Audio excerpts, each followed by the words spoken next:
नमस्कार मित्रांनो, मी विशाल वीर स्वागत करतो आपल्या सर्वांचं मार्गदर्शक अकॅडमी मध्ये। मित्रांनो, आंतरराष्ट्रीय संबंधाचा सिद्धांत आपण पाहत आहोत आणि आज आपल्याला आंतरराष्ट्रीय संबंधातील अत्यंत महत्त्वाचा सिद्धांत बघायचा आहे।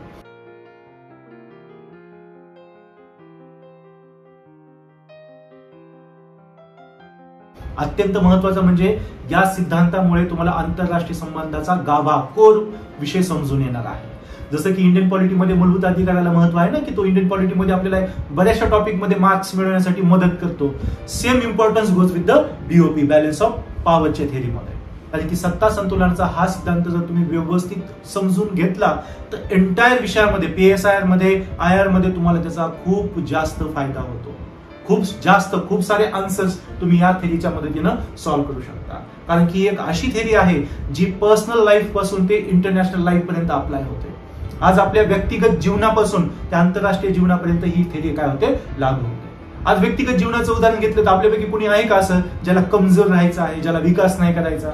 ऑलवेज आपण काय करतो, आपल्या जीवनामध्ये रोज एक पाऊल पुढे टाकण्याचा प्रयत्न करतो, रोज डेव्हलपमेंट करण्याचं बघतो, रोज आपल्याला एक प्रबळ व्यक्ती म्हणून पुढे आणण्याचं पाहतो। का? कारण की कमजोर जर राहिलं गेलं तर दुसरे लोक आपल्याला सप्रेस करतात। सेम इंटरनॅशनल रिलेशन मध्ये आहे। एका देशाचा प्रयत्न नेहमी असा असतो की दुसरा देश हा प्रमाणापेक्षा जास्त पॉवरफुल होऊ नये। जर दुसरा देश प्रमाणापेक्षा जास्त पॉवरफुल झाला तर तो देश या देशाचं स्वातंत्र्य, या देशाची सार्वभौमता किंवा सॉव्हरेनिटी गिळून टाकू शकतो। म्हणजे याचं अस्तित्व नाकारलं जाऊ शकतं किंवा याचं अस्तित्व नाहीसं होऊ शकतं।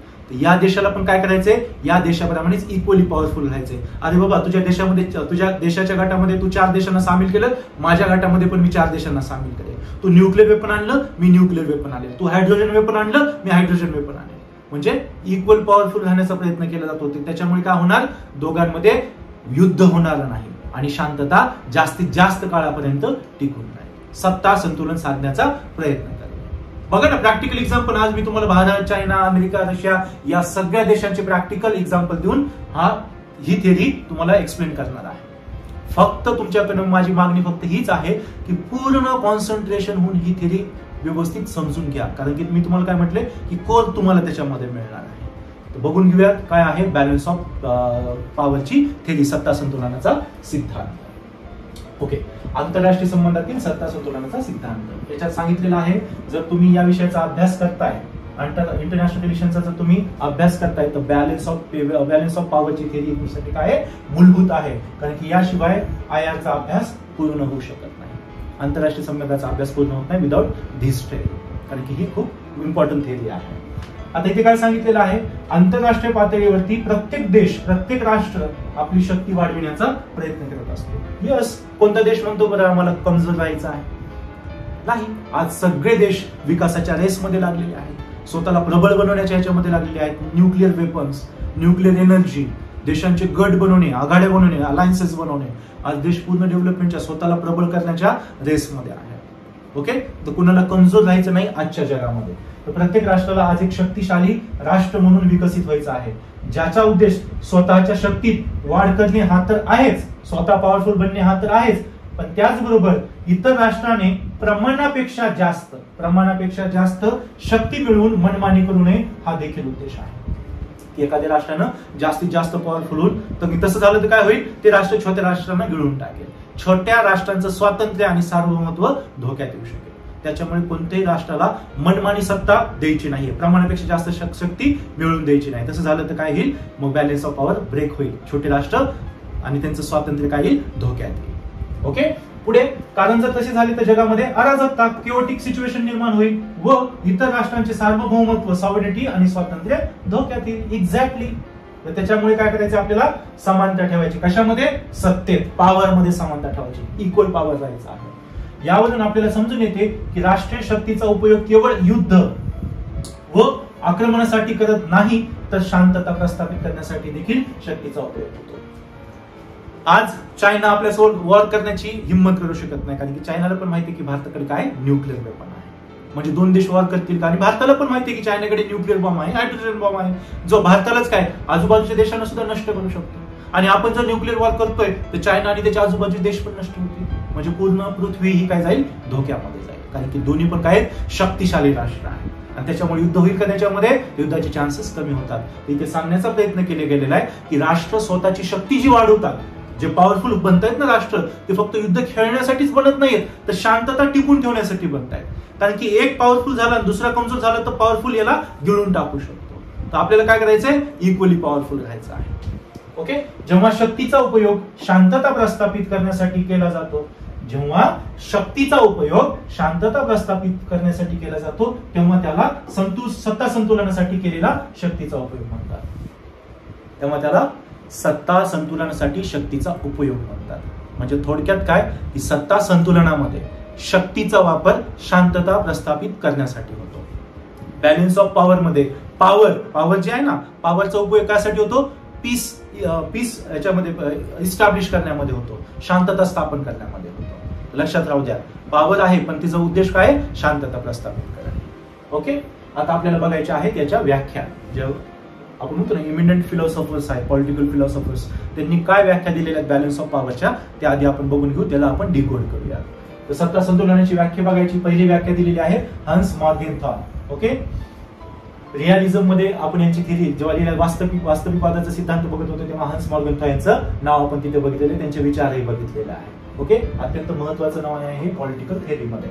तर हन्स मॉर्गेनथॉन यांच्या मते काय म्हणतात थिअरी देताना, जेव्हाही सत्ता संतुलन हा शब्द, कोणता शब्द, बॅलन्स ऑफ पॉवर हा वर्ड, हा शब्द कोणताही पात्रतेशिवाय वापरला जातो, म्हणजे डोक्यामध्ये काहीच न काढू, फक्त बॅलन्स ऑफ पॉवरचा जर तुम्हाला अर्थ सांगायचा आहे असं त्यांचं म्हणणं आहे, जर त्याला तुम्हाला अर्थ सांगायचा आहे तेव्हा तो अशा वास्तविक स्थितीचा संदर्भ देतो, तेव्हा तो अशी सिच्युएशन दाखवतो ज्यामध्ये सत्तेचं विभाजन, डिस्ट्रीब्युशन ऑफ पॉवर हे काही राष्ट्रांमध्ये जवळजवळ समानरित्या झालेलं असतं.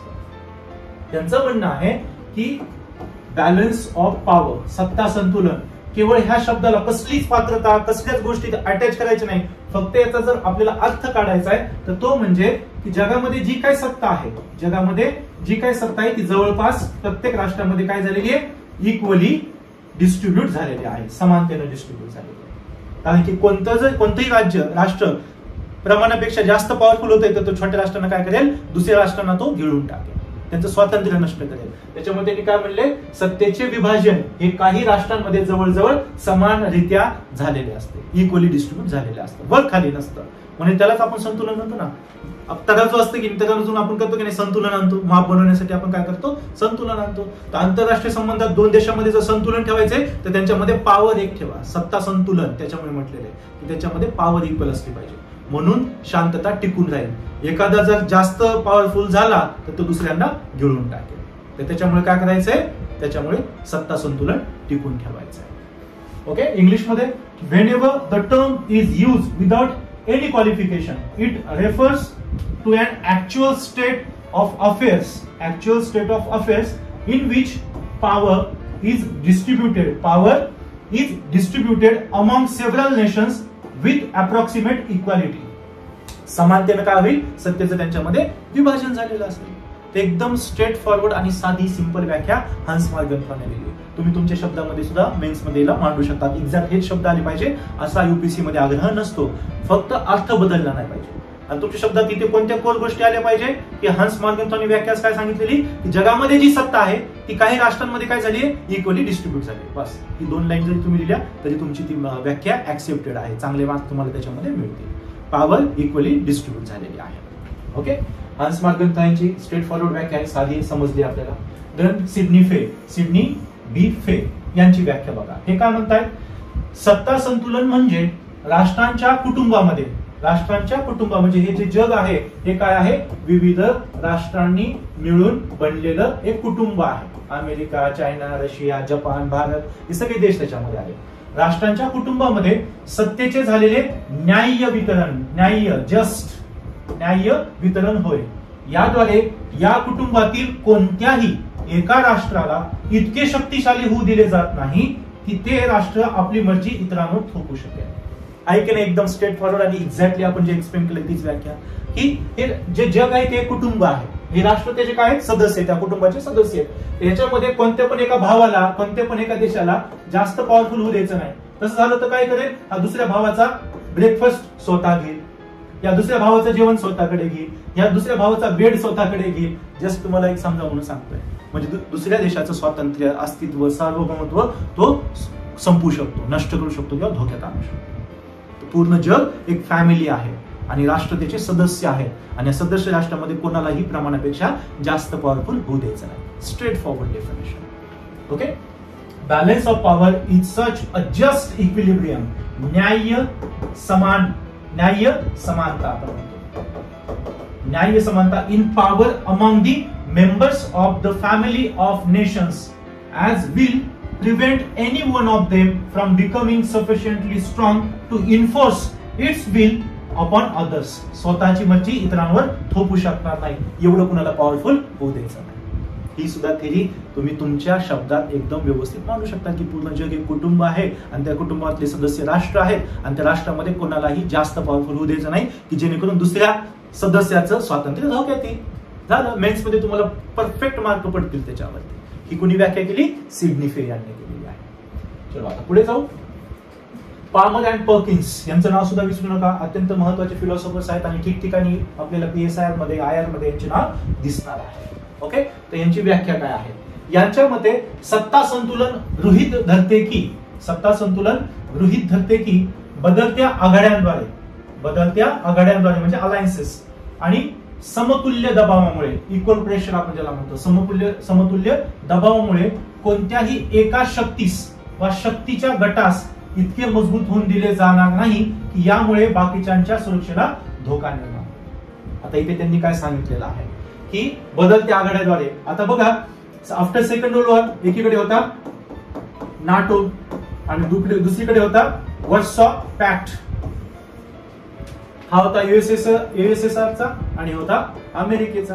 आता हे काय होत्या? नाटो म्हणजे जे काही डेमोक्रेसी आणि कॅपिटलिझम, स्वातंत्र्य, ह्युमन राईट्स अशा गोष्टींना प्रमोट करणारे आयडिओलॉजी असणारे राष्ट्र होते, त्यांचा हा गट होता. आणि जे सोशलिस्टिक इन नेचर मधले राष्ट्र होते त्यांचा हा USSRचा गट होता. तर ह्याच्यामध्ये काय करायचंय? आता समजा यांनी जर हा USSR ग्रुप बनवला नसता तर तिथेच USA काय झाला असता? एकमेव शक्ती बनला असता जगामध्ये. आणि त्यांनी काय केलं असतं? स्वतःची मर्जी पूर्ण जगावर थोपवली असते. केलं असतं की नाही? म्हणून इकडे रशियानं काय केलं? स्वतःचा ग्रुप बनवायला घेतला. त्याच्यामध्ये पण विविध देशांना समाविष्ट करायला घेतलं. का? कारण की दोघांमध्ये त्याला काय ठेवायचं होतं? बॅलन्स ठेवायचं होतं. कारण की तसं जर नाही केलं तर USSRला पण गिळंकृत केलं असतं. त्याच्यावरती, त्याच्या सार्वभौमत्वावरती मर्यादा आणल्या असत्या USSRच्या. म्हणून त्यानं ग्रुप बदलला. ओके. आता इथे काय सांगितलंय? बदलत्या आघाड्या पण असतात. बदलत्या आघाड्या. आता तुम्हाला एक्झाम्पल देतो अमेरिकेचं आणि भारताचं. 2001ला अमेरिकेवरती अटॅक झाला. कुणी केला होता? तालिबानला जन्म कुणी दिला होता? अमेरिकेने. त्यांना वेपन्स कुणी प्रोव्हाइड केले होते? अमेरिकेने. कुणासाठी प्रोव्हाइड केले होते? एक तर रशियाचा जो प्रेझेन्स होता अफगाणिस्तानमध्ये त्यासाठी, आणि दुसरं म्हणजे भारताच्या विरोधामध्ये पाकिस्तानला मिळाले. पण त्याच ज्यांना मदत केली त्यांनीच अमेरिकेवरती अटॅक केला 2001 मध्ये. तेव्हापासून अमेरिकेचा विचारच बदलला 180 डिग्री. भारत त्यांच्यासाठी एक मोठी अलायन्स झाला. कारण की भारताला आधी अमेरिका थ्रेट म्हणायचा, धोका म्हणायचा.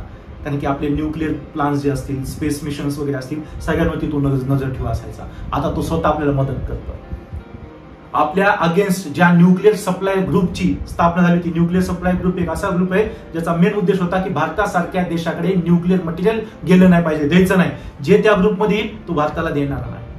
आज त्याच ग्रुपमध्ये भारताची एंट्री व्हावी यासाठी अमेरिका प्रयत्न करत आहे. ओके. विचार करा किती बदलले पॉलिसी. मग आज अमेरिकेनं काय केलं? भारतासोबत एक अलायन्स केलेली आहे. मित्रपक्ष म्हणून भारताला बघतो तो. का? कारण की अशामध्ये व्यवस्थित डेमोक्रेसीचा प्रेझेन्स राहावा, स्वातंत्र्याला महत्व दिलं जावं, इथे डिक्टेटरशिप किंवा पूर्ण जगाला धोका निर्माण होईल असा देश निर्माण होऊ नये यासाठी. म्हणजे आघाड्या बदलतात की नाही. आज काळ कसा बदलतो? आज समजा X देश Y देशासोबत आहे, उद्या जर काळ बदलला तर तो X देश B देशासोबत पण जाऊ शकतो. आयडिओलॉजी बदलली, काळ बदलला तर अशा गोष्टी आपल्याला घडताना दिसतात. पण त्याच्या मागचा उद्देश काय असतो की कोणत्या पण एका देशाला पॉवरफुल होऊ नये. आज चायनाचा एशियामध्ये जो वाढता दबदबा आहे त्याला जर आपल्याला कंट्रोलमध्ये ठेवायचंय, नॉर्थ कोरियाला जर कंट्रोलमध्ये ठेवायचंय, तर अमेरिकेला भारताची मदत घेणंच आहे, भारताला मदत देणंच आहे. म्हणजे आघाडी बदलली की नाही. तर अशा बदलत्या आघाड्या पण होऊ शकतात, आघाड्या नवीन पण बनवू शकतात, पण ज्याचा उद्देश काय असेल? सत्ता संतुलन टिकून ठेवणं. कारण की हे जर याच्यामध्ये जर एक पॉवरफुल झाला तर दुसऱ्याला तो गिळून टाकेल. ओके. कोणत्याही एका शक्तीस वा शक्तीच्या गटास म्हणजे ग्रुप देशांना इतके मजबूत होऊ द्यायचे नाही की जेणेकरून त्यामुळे बाकीच्या सुरक्षेला धोका निर्माण होईल. मग आपण रिसेंटली क्वाड बनवलाय की नाही, याच्यामध्ये कोण कोण आहे? क्वाड ग्रुप मध्ये 4 देश असतात. तर त्याच्यामध्ये USA आहे, जपान आहे, भारत आहे आपला इंडिया आणि ऑस्ट्रेलिया. आणि या सगळ्यांचा उद्देश आहे चायना आणि त्याच्या वाढत्या दबदब्याला, जे काही तो अग्रेसिव्ह पॉलिसी इथे इन्क्रोचमेंट वाली अग्रेसिव्ह डेट ट्रॅपची पॉलिसी करून स्वतःचा जो दबदबा आशिया खंडामध्ये आणि स्पेशली जो साऊथ चायना सीचा रिजन आहे त्याच्यामध्ये करत आहे, त्याला क्षय देणं, त्याला बॅलन्स ऑफ पॉवर मेंटेन करणं. सॉरी, यासाठी आहे. बदलल्या जातात की नाही आघाड्या? बनवल्या जातात, बदलल्या जातात. पण पामर आणि पर्किन्स यांच्या मते आघाड्या बनवा, बदला, नवीन बनवा, काही असेल, पण त्याचा उद्देश काय असला पाहिजे? सत्ता संतुलन टिकवणं. कोणत्या पण एका आघाडीला किंवा एका देशाला पॉवरफुल न होऊ देणं. एखादा देश खूप मोठा आहे, एक देश त्याला टक्कर देऊ शकत नाही, तो तू 4 देशाचा ग्रुप बनवून टक्कर दे. पण टक्कर द्यायची का? सत्ता संतुलन टिकून ठेवण्यासाठी. हे पामर आणि पर्किन्स सांगतायत. मस्त व्याख्या दिली आहे त्यांनी सुद्धा. इंग्लिश मध्ये वाचून दाखवतो एकदा. काय म्हणतात? The balance of power assumes that through shifting alliance, म्हणजे नवीन आघाड्या बदलून through shifting alliance and countervailing pressure, म्हणजे त्याच्या विरोधात दबाव निर्माण करून, एखादे 4 देश आले तर त्याच्या विरोधात काहीतरी असं पाऊल उचलणं, असं काहीतरी करणं, अशी मिलिटरी एखादी एक्सरसाइज करणं किंवा गट बनवलं देशांचा की त्याच्यावरती दबाव निर्माण होईल. मग त्याला आपण म्हणतो विरोधात केलेला दबाव, countervailing pressure. So no one power or combination of power, म्हणजे राष्ट्रांचा गट will be allowed to grow so strong as to threat the security of the rest. कोणत्याही राष्ट्राला किंवा राष्ट्राच्या गटाला तेवढं पॉवरफुल होऊ द्यायचं नाही की त्याची स्वतःची इच्छा दुसऱ्यांवरती थोपवू शकेल, दुसऱ्यांच्या सुरक्षेला बाधा निर्माण करू शकेल. एवढं पॉवरफुल कधी कुणाला होऊ द्यायचं नाही.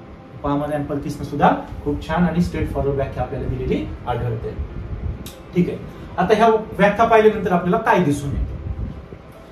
या व्याख्या पाहिल्यानंतर आपल्याला काय दिसून येतं? विलिनीकरण म्हणजे अनेक्सेशन, एखादा देश स्वतःच्या देशामध्ये सामील करून घेणं. आता हे कधी होत होतं? सेकंड वर्ल्ड वॉरच्या आधी खूप मोठ्या प्रमाणात दिसतं. नंतर ही अनेक्सेशनची गोष्ट खूप कमी झालेली आहे. बट तरी अनेक्सेशन, एखाद्या देशाला सामावून घेणं, आघाडी बनवणं, देशांचा ग्रुप बनवणं, एखाद्या ग्रुपच्या विरुद्ध एखादा ग्रुप बनवणं, प्रति आघाडी, जसं वॉर्सो आणि नाटो आपण बघितलं. तसंच हस्तक्षेप करणं, एखाद्या देशामध्ये इंटरव्हेन्शन करणं, जसं अफगाणिस्तानमध्ये युएसए केला होता आणि रशियानं केला होता. अफगाणिस्तानची स्टोरी जेव्हा आपण भारत अफगाणिस्तान संबंध बघू ना, तेव्हा तुम्हाला सांगेल इतकी इंटरेस्टिंग आणि इतका तुम्हाला त्याच्यामध्ये आपण म्हणतो आवडेल ना ती, इतकं त्या अफगाणिस्तानसोबत बऱ्याचशा गोष्टी घडलेल्या आहेत.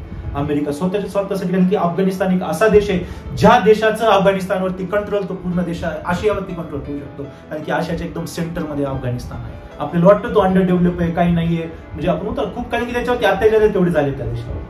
आणि भारताने ऑलवेज त्या देशाच्या विकासासाठी प्रयत्न केलेले आहेत. आपण खूप मदत केली आहे त्या देशाला. आपला रोल अफगाणिस्तानमध्ये खूप महत्वाचा आहे.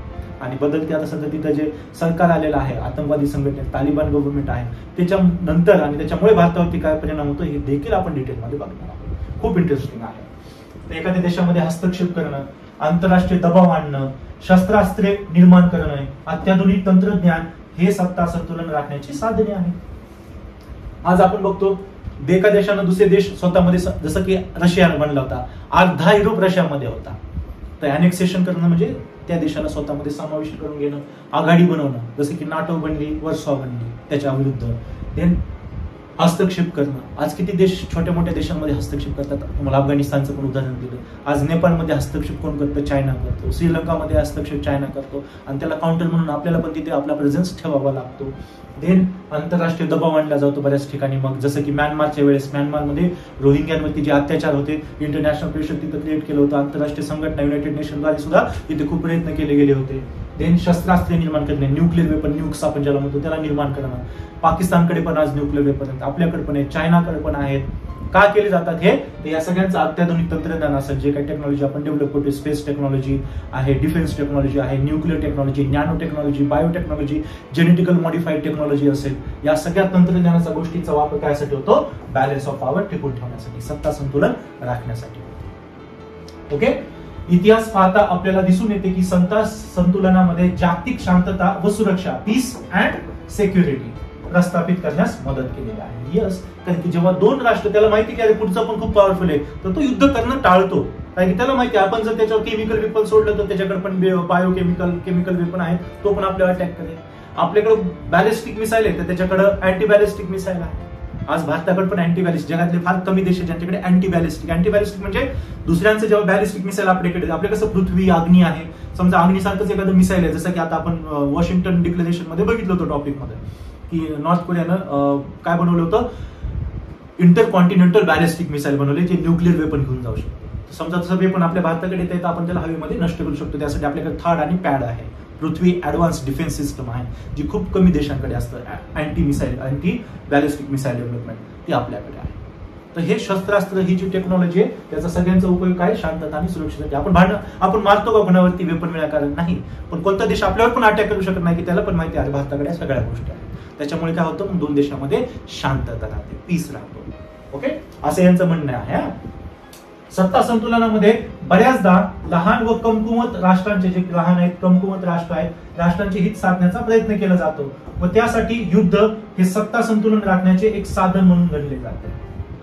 आता इथे बघा काय सांगितले, आतापर्यंत तुम्हाला सांगितलं की शांततेसाठी बीओपी, पण सत्ता संतुलनामध्ये बऱ्याचदा लहान आणि कमकुवत राष्ट्रांचे हित साधण्याचा प्रयत्न केला जातो. छोटे छोटे राष्ट्र आहेत, जसे की भारताच्या बाजूला नेपाळ आहे, भूतान आहे, अमेरिकेच्या बाजूला क्युबा आहे, असे जे छोटे आणि कमकुवत राष्ट्र आहेत त्यासाठी युद्ध हे सत्ता संतुलनाचे एक साधन म्हणून गणले जाते. आता सत्ता युद्ध म्हणजे काय, जेव्हा युद्ध होतं, आता हे दोन देश आहेत आणि हा छोटासा देश आहे आणि ह्या देशाला काय करायचं आहे, कोणत्या तरी एक, आता ही काय बफर स्टेट आहे म्हणून याला खूप महत्वाचं असतं, जसं की नेपाळ भूतानचं महत्व आहे. अशा याच्यामध्ये समजा एकीकडे इंडिया आहे, एकीकडे चायना आहे.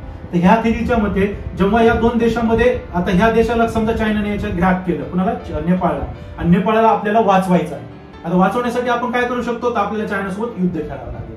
आणि जेव्हा युद्ध होईल आणि युद्ध झाल्यानंतर जो देश कमजोर होईल तर त्याच्यानंतर काय होणार, कोणता तरी एक देश कमजोर होणार आणि एक देश पॉवरफुल होणार. आणि कमजोर देश वापस काय करणार, स्वतःला पॉवरफुल करण्याचं बघणार. का, कारण की नवीन सत्ता संतुलन, नवीन बॅलन्स ऑफ पॉवर त्याला इस्टॅब्लिश करायचं असणार. वापस सत्ता संतुलन काम करणार आणि ते सत्ता संतुलन काय करणार, वापस जास्त काळासाठी शांतता ठेवण्याचा प्रयत्न करणार, कारण की ते वापस इक्वली डेव्हलप होण्याचा प्रयत्न करते. ओके, पुढे जाऊया. सत्ता संतुलन राखण्याची साधने काय काय, अत्यंत महत्वाची गोष्ट आहे की हे कशा प्रकारे, आता आपल्याला कळालं की वेपन आहेत, युद्ध आहे, या गोष्टी केल्या जातात की बॅलन्स ऑफ पॉवर आहे की नाही, कोण राष्ट्र म्हणजे इक्वल आहेत की नाही ते कधी कळणार आहे, ते युद्ध झाल्यानंतरच कळणार, असं काही लोकांचं म्हणणं आहे. आता कशामुळे तसं म्हणतात ते सुद्धा आपण पुढे पाहणार आहोत. आता आपल्याला बघायचे की टूल्स काय आहेत की maintain of balance of power, सत्ता संतुलन मेंटेन करण्याची साधने काय आहेत. एक साधन सुद्धा महत्वाचे आणि प्रत्येक याच्यावरती वेगळे क्वेश्चन सुद्धा आलेले आहेत. सो आपण ते डिटेलमध्ये बघूया. एक, आघाड्या व प्रति आघाड्या बनवणे, formation of alliances and counter alliances. एखाद्या देशाने जर आघाडी बनवली आहे तर त्याच्या विरोधात आपण पण बनवणार, जसं की आपण नाटो आणि वर्षाचं बघितलं होतं. सत्ता संतुलनातील हे एक महत्वाचे साधन आहे. यस, कारण त्याच्यामध्ये एक राष्ट्र नाही, राष्ट्रांचे गट एकत्र येतात आणि एक प्रबल, एक मजबूत बॅलन्स ऑफ पॉवर निर्माण केलं जातं. यामध्ये सहसा एका विचारधारेची वा समान हित असणारी राष्ट्र एकत्र येऊन आघाडी बनवितात. जसं की वर्सॉ पॅक्ट मध्ये आपण बघितलं होतं काय, समाजवादी सोशलिस्टिक प्रिन्सिपल असणारे राष्ट्र एकत्र आले होते. आणि नाटो मध्ये काय झालं होतं, नाटो मध्ये डेमोक्रॅटिक, लिबरल आयडिओलॉजी वाले एकत्र आले होते. लिबरल म्हणजे उदारवादी मतप्रवाहावाले एकत्र आले होते आणि दोघांची ती अलायन्स बनली होती एकमेकांच्या अगेन्स्ट, एकमेकांच्या विरुद्ध. सत्ता संतुलन, त्याला आपण कोल्ड वॉर पण म्हणतो, शीतयुद्ध. कोल्ड वॉर मध्ये डायरेक्ट एकमेकांवरती अटॅक केला जात नाही, त्याच्यामध्ये काय, तर इक्वल पॉवरफुल होण्याचा फक्त प्रयत्न केला जातो, इक्वल पॉवरफुल होण्याचा प्रयत्न केला जातो. अरे तुझ्या गटात 4 तर माझ्या गटात पण 4, तुझ्या गटात 5 तर माझ्या गटात पण 5 देश, तुझ्याकडे हे वेपन तर माझ्याकडे पण हे वेपन, असं केलं जातं. तर याच्यामध्ये समोरील राष्ट्रांवरती दबाव आणण्याचा प्रयत्न करतात. याला प्रत्युत्तर म्हणून समोरील राष्ट्र पण काय करतं, प्रति आघाडी, काउंटर अलायन्स, प्रति आघाडी म्हणून सत्ता संतुलन राखण्याचा प्रयत्न करतात. आणि हे त्याचं एक आयडियल उदाहरण आहे, नाटो आणि वर्सॉ. ओके, आता समजा आपण क्वाड बनवला तर लगेच चायना आला, चायनानं नॉर्थ कोरियाला घेतलं, क्युबाला घेतलं, आलेलं नाही, जस्ट सांगतोय तुम्हाला, क्युबाला घेतलं. आणखी जे जे त्याच्या पक्षामध्ये देश येऊ शकतात, सेम आयडिओलॉजी वाले, आशियामधले असतील, लॅटिन अमेरिका मधले असतील, अमेरिकेच्या जवळपासचे असतील, ऑस्ट्रेलियाच्या जवळपास मधले असतील, त्यांनी जो ग्रुप बनवला तर आपण काय म्हणू, आपल्या क्वाडच्या अगेन्स्ट त्यानं काय केलं, एक नवीन अग्रीमेंट किंवा एक नवीन ग्रुप बनवला, काउंटर टू क्वाड, ज्याच्यामध्ये अमेरिका, भारत, जपान आणि ऑस्ट्रेलिया आहे. तर अशा काउंटर अलायन्सेस आणि काउंटर अलायन्सेस बनवू शकतात. पुढे दोन्ही आघाड्या आपापल्या शक्तीत वाढ करू लागतात, जसे शस्त्रास्त्रे बनवणे, युद्धाभ्यास करणे. आज आपण युद्धाभ्यास करतो की नाही, जपान सोबत होतो आपला, श्रीलंका सोबत होतो, म्हणजे ज्या ज्या देशासोबत आपल्याला सत्ता संतुलन करायचे, चायनाच्या आजूबाजूच्या देशामध्ये आपण हमखास करणार, आणि चायना पण आपल्या आजूबाजूच्या देशामध्ये हमखास करतो, पाकिस्तान सोबत करतो तो का, कारण की इंडियाला काउंटर करण्यासाठी या गोष्टी होत असतात. आता तुम्हाला हळूहळू तुम्हाला खुलत असतील गोष्टी की का देश असं करत असतात, का देश असं वागत असतात. युद्ध अभ्यास केला जातो, बहुपक्षीय करार केले जातात. आज आपले करार आहेत अमेरिका सोबत, जपान सोबत, ऑस्ट्रेलिया सोबत, किती डीप करार केलेले, त्याला आपण मल्टीलेटरल अग्रीमेंट्स म्हणतो. मल्टीलेटरल म्हणजे बहुपक्षीय बहुपक्षीय करार म्हणतो आपण. इत्यादींच्या आधारे काय केलं जातं, बॅलन्स ऑफ पॉवर साधण्याचा प्रयत्न केला जातो. या सत्ता संतुलनाचा शेवट एखाद्या राष्ट्राच्या पतनात वा युद्धामध्ये होतो. मी तसं तुम्हाला म्हटले की नाही की बॅलन्स ऑफ पॉवर आहे की नाही हे चेक कसं करणार, कोणती मशीन तर नाहीये चेक करायला की सत्ता संतुलन आहे की नाही. ऍक्च्युअल चेक करायचे, खरंच बाबा चायनापेक्षा आपण पॉवरफुल आहेत का, किंवा चायनाला आपण इक्वल टक्कर देऊ शकतो का, मग काय करावं लागेल, त्यासोबत युद्ध करावं लागेल. असं फ्रिक्वेंटली युद्ध होत नाहीत, पण ही थेरी कुठे ना कुठेतरी एंड होणार ना, कुठे ना कुठेतरी आपल्याला सांगणार की हा एंड असणार आहे. तर ह्यांचं काय म्हणणं काय, ही थेरी केव्हा संपेल, ही कधी संपेल, जेव्हा एखादं राष्ट्र पूर्णपणे डिस्ट्रॉय होऊन जाईल किंवा युद्ध होईल. आणि युद्ध झाल्यानंतर वापस काय होणार, नवीन आघाड्या बनणार, नवीन बॅलन्स ऑफ पॉवर बनणार. बॅलन्स ऑफ पॉवर कधी निघून नाही जाणार, पण कुठे ना कुठेतरी याला नवीन रूप नक्कीच येणार. आणि ते नवीन रूप कधी येणार, जेव्हा एखादा देश संपून जाईल किंवा युद्ध होईल. ओके, यानंतर येणार. ठीक आहे, व त्यानंतर परत नवीन सत्ता संतुलन स्थापन करण्याचा प्रयत्न केला जातो. ओके ना, उदाहरणार्थ पहिल्या विश्वयुद्धाच्या वेळी मित्र राष्ट्रे व अक्ष शत्रू राष्ट्रांमधील आघाडी. आता जेव्हा वर्ल्ड वॉर पहिलं झालं होतं ना, एकीकडे ब्रिटन होता, फ्रान्स होता, आणि इटली हा सुद्धा काय होता, मित्र राष्ट्रांमध्ये होता. पहिल्या मित्र राष्ट्रांमध्ये होता फर्स्ट वर्ल्ड वॉर मध्ये इटली. हाच इटली सेकंड वर्ल्ड वॉर मध्ये कुठे गेला, ऍक्सिस मध्ये गेला, म्हणजे शत्रू राष्ट्र किंवा अक्ष राष्ट्रांमध्ये गेला. इटली म्हणजे कोणासोबत जॉईन झाला तो, जपान, जर्मनी आणि ह्या इटली. ऑस्ट्रिया देण्याच्या मध्ये कोणता होता, काय म्हणतात, ओटोमन साम्राज्य, नाही ओटोमन नव्हतं, त्याला काय म्हणतात, क्रोएशिया देश सुद्धा ऍक्सिस मध्ये गेलेला होता. तर इटलीने काय केलं, आघाडी बदलली. आधी तो होता मित्र राष्ट्रामध्ये, मग गेला शत्रू राष्ट्रांमध्ये, ऍक्सिस पॉवर मध्ये.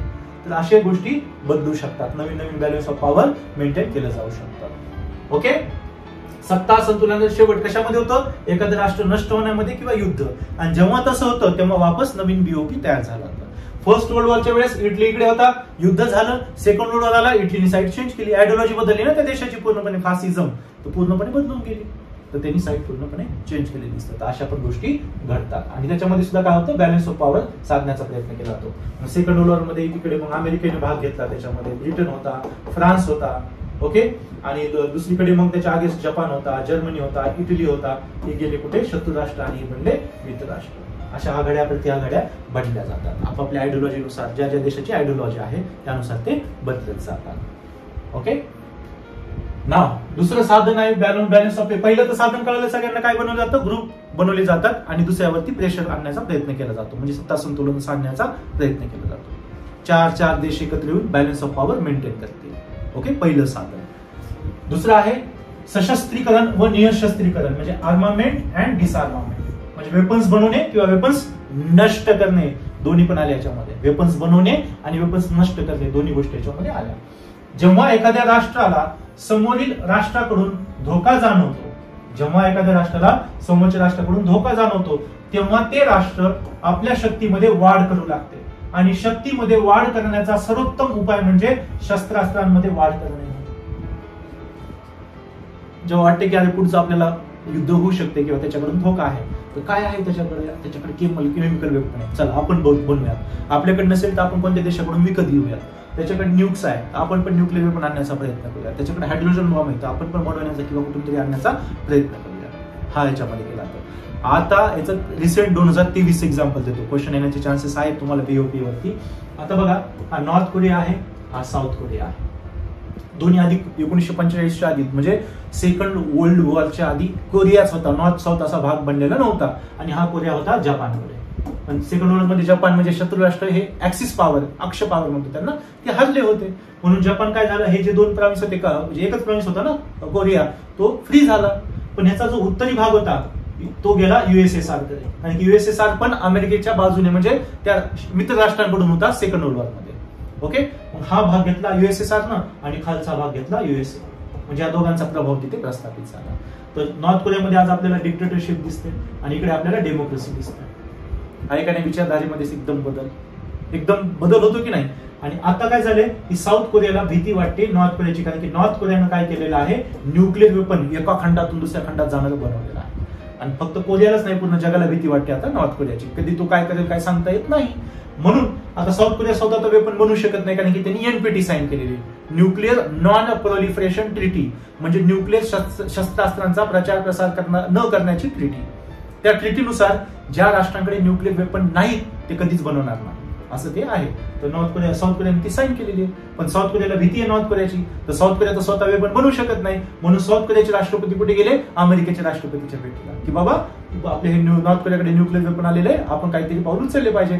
म्हणून अमेरिका एक सबमरीन देत आहे, सबमरीन इथे आणत आहे. ही सबमरीन इथे राहणार आहे कोरियन पेनिन्सुलामध्ये, त्या समुद्रामध्ये, आणि इथून नॉर्थ कोरियावरती लक्ष दिलं जाणार आहे.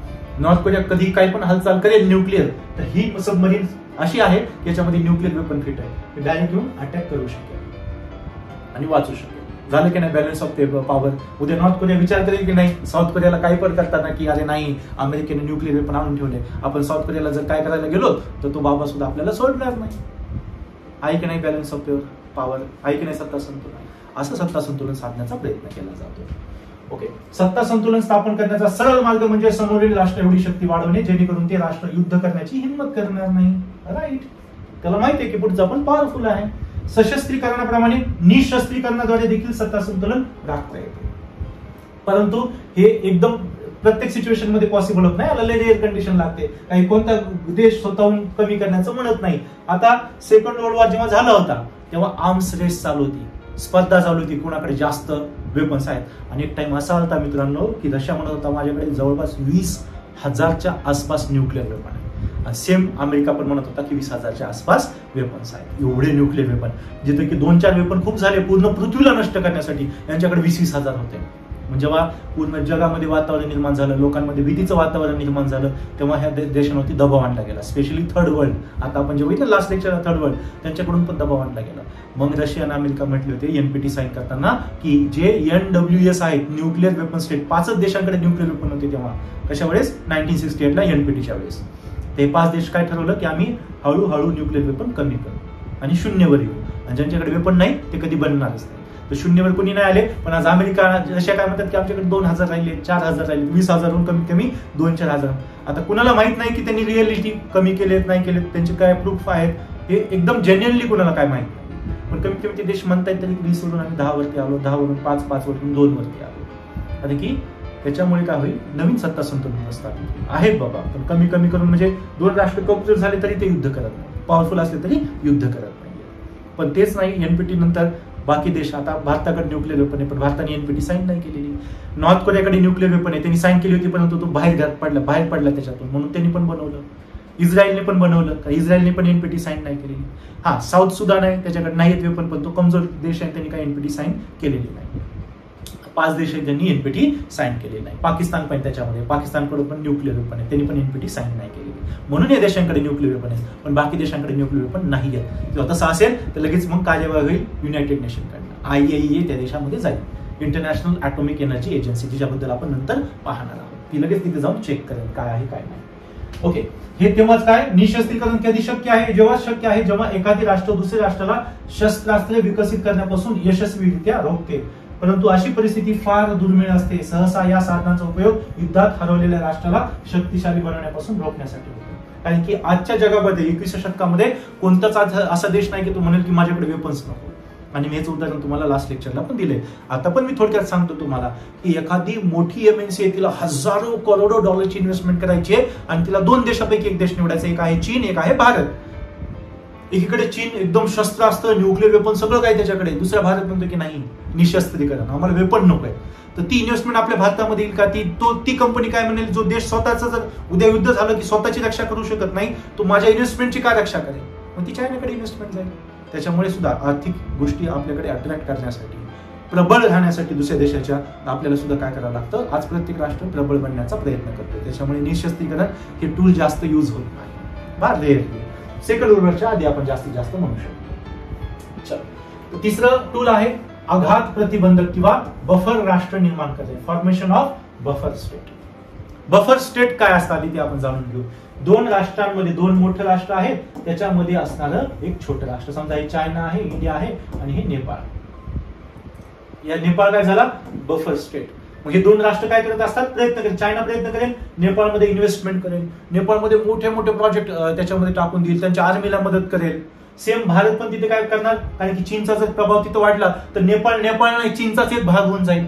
आणि तसं न होऊ देण्यासाठी भारत पण तिथे इन्व्हेस्टमेंट करणार, भारत पण तिथे काय करणार, वेगवेगळ्या मार्गाने तिथल्या लोकांना आपल्यावरती डिपेंड ठेवण्याचा प्रयत्न करणार. कारण की चायनाने समजा तिथे हजारो कोटींचे प्रोजेक्ट ठेवले, म्हणजे तिथल्या हजारो लोकांना चायनाने रोजगार दिलाय, तर तिथला राष्ट्रपती चायनाच्या अगेन्स्ट कसा जाईल युद्धामध्ये, कारण की पूर्ण लोक चायनावर डिपेंड आहेत.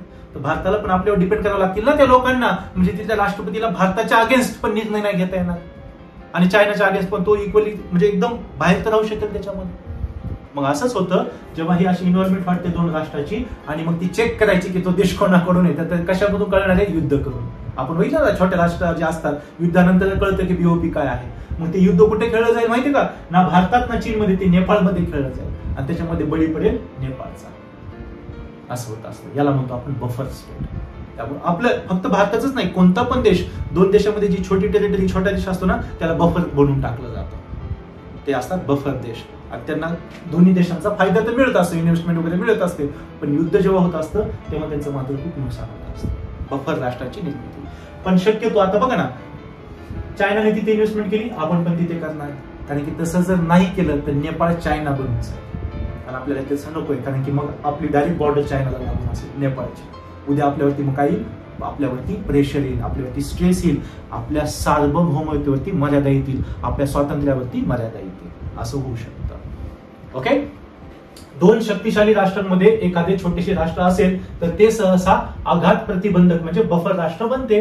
दोन्ही राष्ट्रे विविध मार्गाने त्या छोट्या राष्ट्राला स्वतःच्या देशावर अवलंबून ठेवण्याचा प्रयत्न करतात, जसे मोठ्या प्रमाणात गुंतवणूक करणे, दळणवळणाची साधने विकसित करणे, शस्त्रास्त्र पुरवणे, संरक्षण तळे निर्माण करणे. आज पाकिस्तानमध्ये यातली कोणती गोष्ट चायनाने नाही केली, वाचा, आणि कोणती नाही केली, गुंतवणूक केली आहे दळणवळणाची. अरे पूर्ण समजा आता हा जो भारत आहे, इथे हा पाकिस्तान आहे, इथे जम्मू काश्मीर आहे, इकडे चायना आहे, अख्खी इथे रेल्वे लाईन टाकली, पाईपलाईन टाकली आहे. उद्या युद्ध झाले की आज मी पूर्ण आणू शकतो चायना इथे, पण त्याच्यामध्ये पाकिस्तानचं गेलं ना सगळं स्वातंत्र्य. ओके, अवलंबून ठेवण्याचा प्रयत्न केला तो, शस्त्रास्त्र पुरवले जाते, न्यूक्स पुरवले पाकिस्तानला त्यांनी, संरक्षण तळे निर्माण करणे. ओके, तर बफर राष्ट्रामुळे बऱ्याचदा शांतता प्रस्थापित झालेली दिसते, कारण दोन्ही राष्ट्रांची त्या राष्ट्रामध्ये उपस्थिती असल्याने दोन्ही राष्ट्र युद्ध करण्यासाठी प्रवृत्त नसतात. आणि याचं आयडियल एक्झाम्पल म्हणलं तर नेपाळ आहे. ओके, दोन राष्ट्रांमध्ये असलेलं छोटं राष्ट्र. किंवा युरोपमध्ये गेलं तर तिथे सुद्धा तुम्हाला स्वित्झर्लंडची भूमिका तशी दिसेल. ओके, उदाहरणार्थ भारत व चीन दरम्यान नेपाळ व भूतानची भूमिका, तसेच इस्रायल आणि सिरियाच्या दरम्यान लेबनॉनची. लेबनॉन नेहमी कॉन्ट्रोवर्सी मध्ये असतो की नाही, आणि कशा कशामध्ये आहे तो, सिरिया आणि इस्रायलमध्ये आहे. ओके, इटली, ऑस्ट्रिया आणि फ्रान्स व जर्मनी दरम्यान स्वित्झर्लंडची भूमिका. 4-5 देशांमध्ये तो बफर आहे स्वित्झर्लंड, पण त्यांनी लॉंग पिरियड ऑफ टाइम साठी काय केले, त्या रिजनमध्ये शांतता निर्माण केली, बॅलन्स ऑफ पॉवर मेंटेन केलेला आहे. पण हे समजणार शेवटी कधी, जेव्हा युद्ध, आणि युद्ध कोण कुठे होणार, त्या बफर स्टेट मध्ये होणार. ओके, तर लक्षात ठेवा, हे आहे तिसरं टूल, कोणतं, बफर राष्ट्र निर्माण करणे. दोन्ही राष्ट्रांचा प्रजास्तित्व होतो म्हणून युद्ध होत नाही आणि जास्त काळासाठी शांतता राहते, बॅलन्स ऑफ पॉवर टिकून राहते. ना चौथा आहे हस्तक्षेप करणं, इंटरव्हेन्शन. इंटरव्हेन्शन म्हणजे एखाद्या देशामध्ये काही सिव्हिल वॉर झाला, गृहयुद्ध झालं, किंवा त्या देशामध्ये कोणती मोठं आर्थिक संकट आलं, लगेच मोठे देश काय करतात, तिथे इन्व्हॉल्वमेंट करतात. त्यांनी इन्व्हॉल्वमेंट केली तर ते काय करतात, आपल्या खिशातला माणूस तिथं सत्तेत बसवतात. अमेरिकेने किती देशात इंटरव्हेन्शन केले, आज इराक त्याचं सगळ्यात आयडल एक्झाम्पल आहे. दिली होती की नाही फाशी, पूर्ण जगासमोर फाशी. व्हिडिओ आपण न्यूज लहान लहान असो तेव्हा दूरदर्शनवरती बघितलेलं असेल. सद्दाम हुसेन यांना फाशी दिली होती, इराकचे ते हुकुमशाह होते, प्रीमियर होते, त्यांना फाशी दिली होती. आणि त्याच्यानंतर स्वतःच्या जे पपेट असतात तिथे मग ते बसवले जातात. मग त्या देशाची कशी पॉलिसी असेल, काय असेल, हे स्वतः मोठे देश ठरवत असतात. ओके, तर इंटरव्हेन्शन करून सुद्धा सत्ता संतुलन साधला जातो. आता कसं होणार, समजा बघा, एकीकडे हा ए देश आहे, एकीकडे हा बी देश आहे. ओके, आणि हा सी देश आहे. या सी देशामध्ये काहीतरी आपण म्हणतो ना, सिव्हिल वॉर झालेला आहे, नॅचरल कॅलॅमिटी झाली किंवा इकॉनॉमिक कोलॅप्स केलेली आहे. मग हे दोन्ही देश काय करणार, तिथे येण्याचा प्रयत्न करणार. जसं की बांगलादेशच्या वेळेस झालं. बांगलादेशमध्ये काय झालं होतं की हा होता भारत, हा होता वेस्ट पाकिस्तान आणि हा होता ईस्ट पाकिस्तान. ईस्ट पाकिस्तानमध्ये सिव्हिल वॉर झाला, कारण ह्या लोकांना काय पाहिजे होती, बांगला भाषा बोलायची होती, जी 1000 वर्षापासून ते बोलत होते. पण ह्या पाकिस्तानचं म्हणणं होतं की यांनी उर्दू बोलावी, आणि बोलायला तयार नव्हते. या देशाची पार्लमेंट इथे होती, पण लोकसंख्या इतकी जास्त होती म्हणून यांनी उठाव केला. म्हणून ह्या पाकिस्तानने इथे आर्मी टाकली, आर्मी इथे आली, सिव्हिल वॉर झाला, हे लोक लाखोंनी भारतामध्ये येऊ लागले, आणि रशियानं अमेरिकेने इथे त्यांच्या जहाजा आल्या होत्या बे ऑफ बेंगॉल. आणि जर आपण 2-3 दिवस उशीर करतोय तर बे ऑफ हे जे बांगलादेश आजचा आहे ना, ती एक मोठी कॉन्ट्रोवर्शियल लँड बनली असती युएसए आणि रशियामध्ये, दोन देशातल्या सत्ता संतुलनामध्ये. पण ते याच्या आधीच आपण यांना फ्री करून टाकलं, आपण इंटरफेअर केलं आणि स्वातंत्र्य देऊन टाकलं बांगलादेशला. बांगलादेशची निर्मिती केली, वाचवलं. कारण की भारतावरती सुद्धा खूप दडपण आलं असतं, की 2 मोठ्या पॉवर इथे आल्या असत्या आणि इथे सत्ता संतुलन प्रस्थापित करण्याचा प्रयत्न केला असता बांगलादेशमध्ये. विचार करा आपल्यावरती किती परिणाम झाला असता त्याचा, कारण की आपण दोघांना पण जॉईन नव्हतं केलेलं. ओके, तर असं आपण त्यावेळेस आपल्या इंडियाची भूमिका पूर्ण जगातून नावाजलेलं होतं. जगातील समृद्ध व शक्तिशाली राष्ट्रे संतुलन राखण्यासाठी, स्वतःचे हित साध्य करण्यासाठी छोट्या राष्ट्रांच्या अंतर्गत व बहिर्गत व्यवहारांमध्ये हस्तक्षेप करू लागतात. ओके, तसं आता तुम्हाला एक एक्झाम्पल देत होतो मी.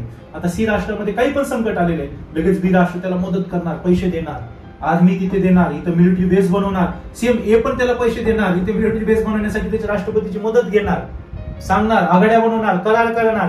का? कारण की दोघांचा प्रेझेन्स इथं राहावा. जर एखाद्या देशाचा प्रेझेन्स वाढला तर दुसऱ्या देशातून आउट होईल आणि बॅलन्स ऑफ पॉवर ब्रेक होईल, कारण की हा देश पॉवरफुल होऊन जाईल, हा कमजोर होऊन जाईल. म्हणून दोन्ही राष्ट्र इथे काय करतील, इंटरव्हेन्शन करण्याचा प्रयत्न करतील. ओके, यामुळे हस्तक्षेप करणाऱ्या राष्ट्राचे हित तर साधले जाते, सोबत राष्ट्राच्या शक्तीतही वाढ होते. वाढलं की नाही, समजा एखाद्या राष्ट्राच्या ह्याच्यामध्ये झाला तर हा बी पॉवरफुल होणार, बी काय होणार, पॉवरफुल होणार, ए कमजोर होणार. याला काय करावं लागणार आहे, याला पण इक्वल इथे काय करणार आहे, इंटरफेअर करावं लागणार आहे. जर तसं करायला नाही भेटत आहे तर हे काय करेल, एक डी नावाची दुसरा देश बघेल की जिथे त्याला इंटरफेअर करायला लागेल. कारण की इथे जर तुझं इंटरफेअर आहे तर इथे माझ्या ग्रुपमध्ये आणखी एक देश आहे. काही पण करून इक्वल सत्ता प्रस्थापित करण्याचा प्रयत्न केला जातो. ओके, तर राष्ट्राच्या शक्तीतही वाढ होते व याला प्रत्युत्तर म्हणून समोरील राष्ट्र पण देखील छोट्या राष्ट्रांमध्ये हस्तक्षेप करून संतुलन राखण्याचा प्रयत्न करतो. कारण की त्याच्यामध्ये काय होतं, पॉवर. अरे तुझ्याकडे 2 देश आहेत का, म्हणजे असं समजा की अरे तू 2 कुत्रे पाळलेस का, तर माझ्याकडे पण 2 कुत्रे आहेत. एकदम नॉर्मल एक्झाम्पल देतो तुम्हाला समजावं म्हणून. अरे हा, तुझ्याकडे 2 एकर जमीन आहे का, माझ्याकडे पण 2 एकर जमीन आहे. म्हणजे ते तुझ्याकडे 2 छोटे राष्ट्र आहेत का, माझ्याकडे पण 2 छोटे राष्ट्र आहेत. मी पण त्यांच्यामध्ये, म्हणजे मी बॉस आहे त्यांचा. इनडायरेक्टली इंटरनॅशनल रिलेशन मध्ये तेच होतं. अफगाणिस्तानमध्ये आधी रशियाचं वर्चस्व होतं आणि जेव्हा मग रशियाचं विघटन झालं 1991 ला, रशिया कमजोर झाला, तिथे लगेच अमेरिकेने स्वतःचा कब्जा आणला होता. असं प्रस्थापित करायला लागतं, पॉवरफुल बनायला लागतं. प्रत्येक देश हा प्रयत्न करत असतो. तर बघा, उदाहरणार्थ अमेरिका व रशियाद्वारा अफगाणिस्तान मधील हस्तक्षेप, तसेच चीनद्वारे पाकिस्तानमध्ये केला जाणारा हस्तक्षेप. आज पूर्ण भारताला घेतलंय की नाही चीननं, आणि त्याला उत्तर देण्यासाठी आपण काय करतोय, चीनच्या बाजूचे देश जे असतील, मग रशियाचा व्लादिवोस्तोक असेल जो भाग असेल तिथं आपण इन्व्हेस्टमेंट करतोय. आपण जपान सोबत संबंध मेंटेन करण्याचा, संबंध वाढवण्याचा प्रयत्न करतोय. का? कारण की चायनाला काउंटर करून, चायनाने आपल्याला घेतलंय तसं आपण पण त्याला घेतलं पाहिजे, नाहीतर काय होईल, बॅलन्स ऑफ पॉवर ब्रेक होईल आणि चायना वर चढ होऊन जाईल. ओके, तर आपला असा प्रयत्न असतो. वरील साधनांद्वारा राष्ट्र हे परस्परांमध्ये सत्ता संतुलन राखण्याचा प्रयत्न करतात. एकदा वापस रिवाइंड करा व्हिडिओ, व्यवस्थित बघून घ्या सर्व साधनं, फक्त हेडिंग बघून घ्या. कारण की मी एक्सप्लेन असं केलेलं आहे की तुम्हाला लक्षात राहीलच पाहिजे. नसेल राहतच मला कळवा, आपण त्याला आणखी चांगल्या भाषेमध्ये, आणखी सोपं होईल तेवढं एक्सप्लेन करू. ऑलरेडी आपण खूप डिटेलमध्ये केलेलंच आहे. ओके, तरी नसेल समजत तर नक्की कळवा. चला पुढे जाऊ. आता याचं टीकात्मक परीक्षण बघायचं, कारण प्रत्येक नाण्याच्या मी काय म्हटलंय तुम्हाला 2 बाजू असतात. तर आता ह्या 2 बाजू आपल्याला बघायच्या.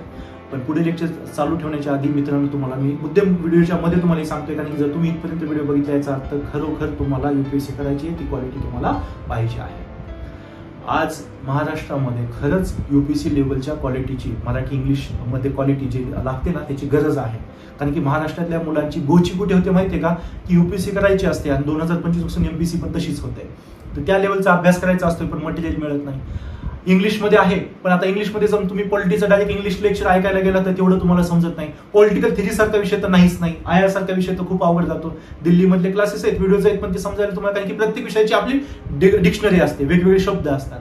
इथे मार्गदर्शक अकॅडमी तुम्हाला तेच प्रयत्न करते की इझी लँग्वेजमध्ये सगळ्या गोष्टी तुम्हाला सांगणं, तुम्हाला एक्सप्लेन करणं, आणि त्याच डेप्थमध्ये, इव्हन त्याच्यापेक्षाही जास्त डेप्थमध्ये आपण प्रयत्न करतोय. तर आपल्याकडे ऑनलाईन ऑफलाईन दोन्ही ऑप्शन्स आहेत. तुम्हाला ऑफलाईन तयारी करायची, कल्याणमध्ये आपली अकॅडमी आहे, हॉस्टेल आहे, सगळ्या गोष्टी आहेत एकाच बिल्डिंगमध्ये सगळ्या गोष्टी. आणि महाराष्ट्रामध्ये फर्स्ट टाइम मुलांचे डिस्कशन्स आपण दर हप्त्याला अरेंज करतो. हार्ड आपण टॉपिक मुलं तिथे घेतात आणि स्वतः एक्सप्लेन करतात.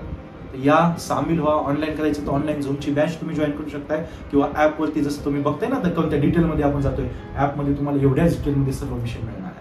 फक्त जॉईन व्हा.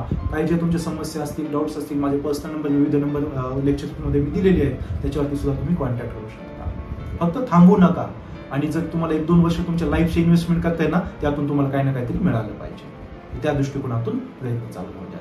त्या ॲप नक्की डाउनलोड करा, नक्की पहा काय डेमो विषय तुम्हाला मार्गदर्शक सोबत जोडायचं आहे ना, नक्की कॉल करा. याच डिटेलमध्ये नेक्स्ट इयरच्या अटेम्प्टपर्यंत तुम्हाला परिपूर्ण तयार केलं जाईल. एकदम 100% आपण म्हणतो ना, फक्त टाळी एक हाताने वाजत नाही. जेवढे प्रयत्न आपल्या मार्गदर्शक मार्फत केले जातील ना, तेवढीच तुमच्याकडून अपेक्षा आहे.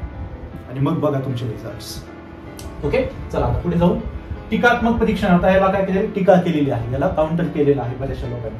कारण की बघा, इथून पुढे याच्या आधी पण आपण बघितलं, इथून पुढे पण बघणार आहे की प्रत्येक गोष्टीला टीका होत असतात. आणि तुम्हाला टीकात्मक परीक्षण करणारी सुद्धा क्वेश्चन युपीसी विचारते, analyse it, critical analyse it असं सुद्धा विचारते. तर क्रिटिकली अॅनालाइज करायचं म्हटलं तर आपल्याला काय करावं लागतं, इंट्रोडक्शन ऍज इट इज लिहावं लागतं. इंट्रोडक्शन न्यूट्रल असता, तिथंच डायरेक्ट त्याच्या विरोधात बोलायला सुरुवात करायचं नाही. इंट्रोडक्शन मध्ये क्वेश्चनचं पूर्ण रिफ्लेक्शन असलं पाहिजे, तर ते न्यूट्रल लिहायचं. डिटेल्स मध्ये 3-4 पॉईंट आधी प्रो मध्ये लिहायचे, नंतर 5-7 पॉईंट 8 पॉईंट तुम्हाला काय करायचे कॉन्स मध्ये, म्हणजे त्याच्या अगेन्स्ट लिहायचे, म्हणजे क्रिटिकली अॅनालाइज करायचे. अगेन कन्क्लुजन असणारे सगळ्यात शेवटी, ते ऍज इट इज काय असणार आहे, न्यूट्रल असणार आहे, ऑप्टिमिस्टिक असणार आहे. त्यातून तुमचे विचार, तुमचे सजेशन इथे द्यायचे आहेत. इथे तुमची पर्सनॅलिटी म्हणजे इंट्रोडक्शन आणि कन्क्लुजन मध्ये तुम्ही काय आहेत ना हे समजत असतं. इंट्रोडक्शन मध्ये समजत असतं की तुम्हाला क्वेश्चन किती कळाला आहे, आणि कन्क्लुजन मध्ये तुमचे विचार कळत असतात.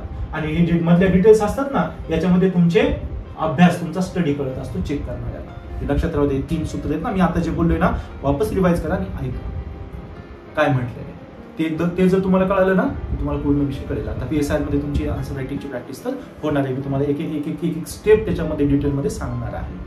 चलो, टीकात्मक परीक्षण. या सिद्धांतावर पुढीलप्रमाणे टीका होताना दिसतात. काय टीका होतात, इतिहास पाहिल्यास बऱ्याचदा सत्ता संतुलन बिघडून जागतिक अशांतता निर्माण झालेली आहे.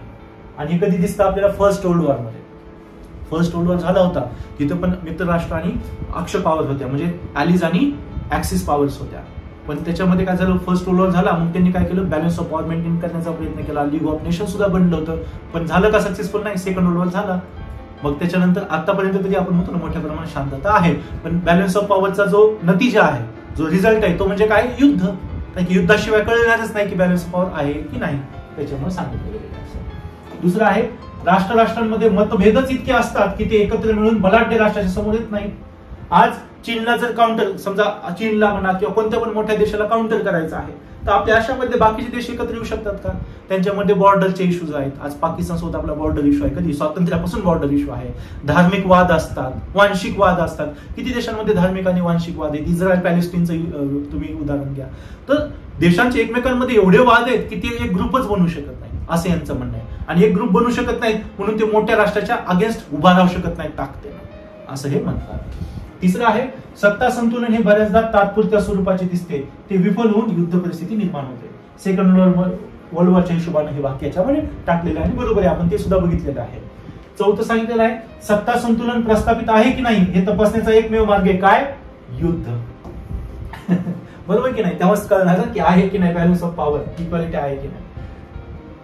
आणि युद्ध आज कुणालाच नको, कारण की आज सगळ्यांकडे काय आहे, पूर्ण जगाला संपवतील असे शस्त्र असते. त्याच्यामुळे बॅलन्स ऑफ पॉवरला इथे काय केलं जातं, क्रिटिसाइज केलं जातं. आणि 5वं नंतर म्हणतायत, सत्ता संतुलन स्थापन करणे व ते बिघडविणे हे केवळ शक्तिशाली राष्ट्रेच करू शकतात. दोन्ही परिस्थितीमध्ये छोट्या छोट्या राष्ट्रांचं नुकसान समावते. विचारा, नेपाळ काय करू शकते का जास्त आपल्या इंडिया चायनामध्ये, करू शकतो का? विचार करा ना. सेम तसंच आहे, 2 मोठे चायना आणि अमेरिका आहे, चायना रशिया आणि USA आहे. हे जेव्हा आता क्युबा आहे, क्युबानुसार USA आणि USSR मध्ये खूप BOP झालेला, बॅलन्स ऑफ पॉवर खूप काळासाठी टिकून आहे, आज पण आहे.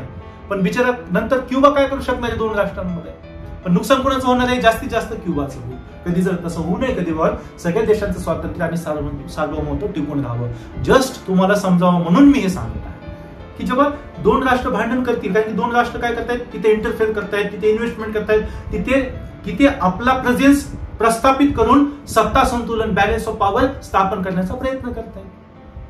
बट जेव्हा युद्ध होईल, कारण की बीओपी चेक करण्याचा मार्ग फक्त युद्ध आहे, आणि युद्ध होईल तेव्हा त्या छोट्या राष्ट्राचं खूप नुकसान होईल. बरोबर आहे हा पण पॉईंट. बरेच टीकाकार म्हणतात की सत्ता संतुलनाचा मार्ग युरोपियन राज्य पद्धतीच्या वेळी उपयुक्त होता, आजच्या काळात या सिद्धांताचा उपयोग होत नाही.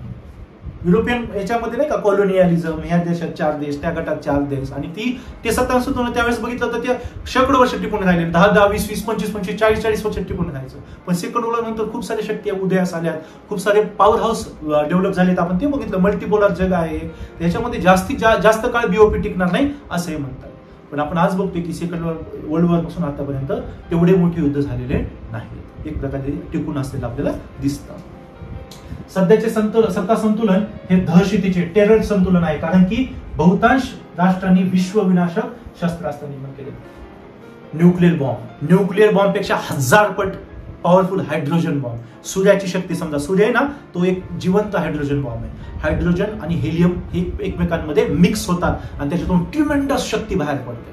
विचार करा, पृथ्वीच्या 200 करोड पट मोठा सूर्य आहे. आपल्याला दिसतो बारीक एवढा, पण तो आपल्या पृथ्वी किती बसते त्याच्यात? 200 कोटी पृथ्वी बसते, आणि तो जिवंत हायड्रोजन बॉम्ब आहे. ती शक्ती आज आपण पृथ्वीवरती आणली, हायड्रोजन बॉम्ब. फुटला तो तर काय राहणार आहे? ओके, तर आता हे दहशतीचं टेररचं काय झालंय? बीओपी झालेलं आहे. सगळे लोक भीतात. आज नॉर्थ कोरियाने केले की नाही इंटरकॉन्टिनेंटल बॅलिस्टिक मिसाईल, पूर्ण जगात भीतीचं वातावरण प्रसारण हे झालं. ह्या गोष्टी नको आहेत आज लोकांना. चला, वरीलप्रमाणे टीका होत असल्या तरी आजही सत्ता संतुलन हा महत्वाचा सिद्धांत आहे. केवळ या सिद्धांताचे स्वरूप आधुनिक स्वरूपाचे झालेले आहे. यस, स्पेशली 1991च्या नंतर, द फॉल ऑफ USSR. त्याच्यानंतर 1991 मध्ये काय दिले नाही, 1991 मध्ये सोव्हिएत संघाच्या झालेल्या पतनामुळे आंतरराष्ट्रीय व्यवस्थेत मोठा बदल झाला आणि अमेरिका एकमेव महासत्ता म्हणून समोर आली. तर दुसरीकडे भारत, चीन, साऊथ आफ्रिका, दक्षिण आफ्रिका, ब्राझील सारखे देश सुद्धा प्रादेशिक शक्ती म्हणून समोर आलेले आहेत. आज सगळे पॉवरफुल देश आहेत, सगळ्यांची इकॉनॉमी चांगली आहे. ओके, ते त्यांच्या रिजन मध्ये, त्यांच्या क्षेत्रामध्ये ते पॉवरफुल देश आहेत. साऊथ आफ्रिकन कॉन्टिनेंट मध्ये साऊथ आफ्रिका पॉवरफुल आहे. लॅटिन अमेरिकेच्या नॉर्दर्न भागामध्ये ब्राझील पॉवरफुल आहे. आशियामध्ये भारत पॉवरफुल आहे, चीन पॉवरफुल आहे. इथे दुसऱ्या देशाची मनमानी आपण चालू देत नाही, कारण की आपण पण रिजनल पॉवर बनलोय. नाही सुपर पॉवर, पण रिजनल पॉवर तर आहेत ना आपण. ओके, तर म्हणजे जे सत्ता संतुलनाचं स्वरूप आहे ना, ते आधुनिक झालंय आफ्टर 1991. बऱ्याच राष्ट्रांनी आज विश्वविनाशक शस्त्रास्त्रे विकसित केली आहेत. त्यामुळे असे म्हणता येईल की सत्ता संतुलनाची समाप्ती झाली नसून पूर्वीप्रमाणे आज जगामध्ये संतुलन स्थापन करणारे 1 व 2 देश राहिले नसून आज विविध देश संतुलन प्रस्थापित करत आहेत. इंडिया चायना सोबत, ओके, चायना जपान सोबत, रशिया USA सोबत, रशिया चायना सोबत. आहेत की नाही असे सत्ता संतुलन वेगवेगळे? स्ट्रिंग ऑफ पर्ल्स, किती UPSC क्वेश्चन विचारलेले, काय मोत्यांची माळ. चायना ही मोत्यांची माळ कुणाला घालतोय? आपल्याला. म्हणजे आपल्या देशात, आपल्या आजूबाजूला जेवढे देश आहेत सगळ्यांमध्ये इन्व्हेस्टमेंट केली. उद्या युद्ध झालं की भारताला घेतलं जाईल, आणि त्याला काउंटर म्हणून आपल्याला पण तसं करायचंय. जेवढे चायनाला घेतलेले देश आहेत तिथे आपली इन्व्हेस्टमेंट करायचे, आपला प्रेझेन्स ठेवायचं. ओके, सो ही होती अतिशय महत्वाची सत्ता संतुलनाचा सिद्धांत, बॅलन्स ऑफ पॉवरची थेअरी. आय होप तुम्हाला व्यवस्थित समजले असेल. कधीच ह्या थेअरीला विसरू नका. काही जरी नसेल समजलं, तुम्ही डाऊट सेशन मध्ये विचारायला, आपण तिथे कम्प्लीट करूया. तर शेवटी मित्रांनो एवढं सांगाल, व्यवस्थित कॉम्प्रिहेन्सिव्ह स्टडी करा. खूप महत्वाचे विषय आहेत हे. आपण 1-2 वर्ष, मी परत सांगतो, 1-2 वर्ष जर आपण ह्या स्पर्धा परीक्षा देतोय ना, त्यातून आपल्याला काही ना काहीतरी मिळालं पाहिजे.